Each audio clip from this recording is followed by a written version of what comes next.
નમસ્કાર દર્શક મિત્રો, હોટલાઇન ન્યૂઝમાં આપનું સ્વાગત છે. સુંદરકાંડ અને મેનેજમેન્ટ.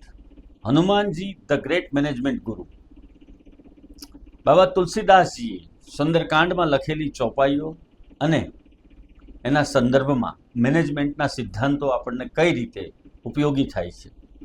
સાંપ્રત સમયની અંદર આ જે ચોપાઈઓ છે એ કઈ રીતે મેનેજમેન્ટના સિદ્ધાંતો આપણને સમજાવે છે અને કપરી પરિસ્થિતિની અંદર કઈ રીતે ટકી રહેવું એના માટેનું માર્ગદર્શન આપે છે. આપણે એના વિશે વિશદ ચર્ચાઓ કરીએ છીએ, એ ચોપાઈઓ વિશે ચર્ચા કરીએ છીએ અને એના અર્થ તેમજ સંદર્ભ સમજીએ છીએ. આવો વધુ ચોપાઈઓ જોઈએ આજે.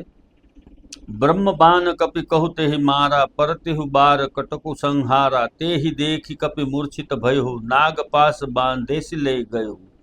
જાસુ નામ જપી સુનહુ ભવાની, ભવ બંધન કા ટહી નર જ્ઞાની. તાસુ દૂત કી બંધ तरु आवा, प्रभु का रज लगी कपि बंधावा. कपि बंधन सुनि निशिचर धाये, कौतुक लागी सभा सब आये. दसमुख सभा दीखी कपि जाई, कही न जाई कछु अति प्रभुताई. એટલે કે બ્રહ્માસ્ત્રનો વાર થયા પછી હનુમાનજી મહારાજ બેભાન થઈ અને ઢળી પડ્યા. ઇન્દ્રજીતે નાગપાશ બાણ મારી અને હનુમાનજીને બાંધી લીધા. જે હનુમાનજી શક્તિનો સ્ત્રોત ગણાય, અમાપ શક્તિ જેનામાં છે, એવા હનુમાનજી મહારાજ પ્રભુ કાર્ય માટે બંધાયા છે અને એમને રાક્ષસો બંધનમાં લઈ જાય, બાંધી અને રાવણના દરબારમાં લઈ જાય છે.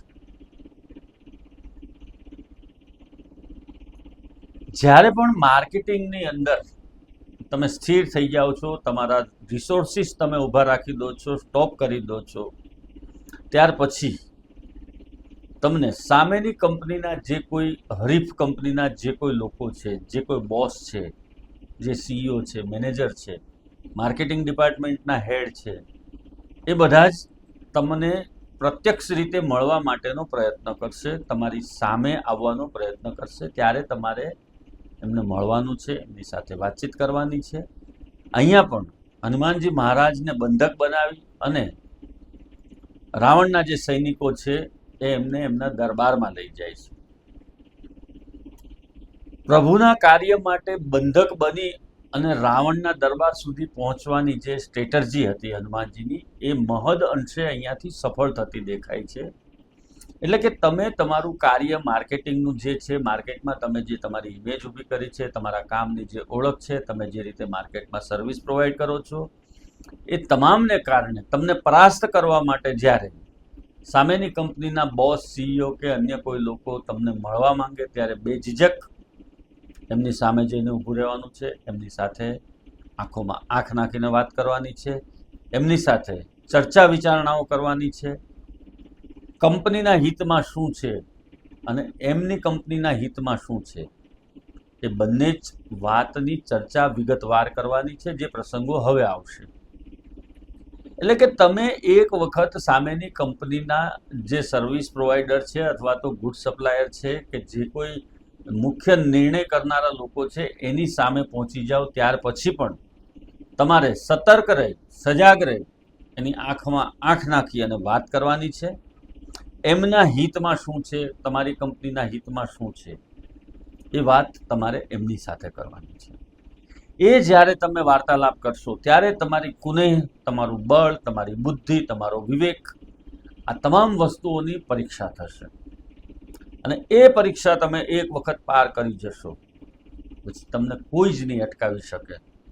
અહીંયા પણ હનુમાનજી મહારાજ આ જ વસ્તુ કરે છે. એ રાવણના દરબાર સુધી પહોંચવા માટેનો માર્ગ અખત્યાર કરે છે. અશોક વનના ફળ ખાઈ. અશોક વનની અંદર એ જ્યારે અશોક વાટિકાની અંદર વૃક્ષો તોડે છે, ફળ તોડે છે, ફૂલ તોડે છે અને એના રાક્ષસો સાથે એનો સીધો વિગ્રહ થાય છે, સીધી જ લડાઈ થાય છે અને પછી એ જ વસ્તુનો ઉપયોગ કરી અને હનુમાનજી મહારાજ રાવણના દરબાર સુધી પહોંચે છે. બધી જ સ્ટ્રેટર્જીઓ સમેટી લે છે. એક સમયે હનુમાનજી મહારાજ ધારે તો બ્રહ્માસ્ત્રને પણ એ લુપ્ત કરી શકે એમ હતા, એનો સામનો કરી શકે એમ હતા, પરંતુ રાવણ સુધી પહોંચવા માટેનો આ એક એણે રસ્તો અખત્યાર કર્યો હતો. એ જ રીતે તમે તમારી ફૂલ સર્વિસીસ, બધી જ સર્વિસીસ સ્ટોપ કરી અને તમે સામેની કંપનીના CEO કે બોસ સુધી પહોંચો અને ત્યાં જઈ અને એમનું મન શું છે, એ લોકો શું કરવા માંગે છે, માર્કેટની અંદર શું કરવા માંગે છે, એ તમામ વિગતો જાણવાનો હવે આ સમય આવ્યો છે. આવા પ્રકારના વિડીયો તમને જોવા ગમતા હોય તો હોટલાઇન ન્યૂઝ ચેનલને લાઇક, શેર અને સબસ્ક્રાઇબ કરો.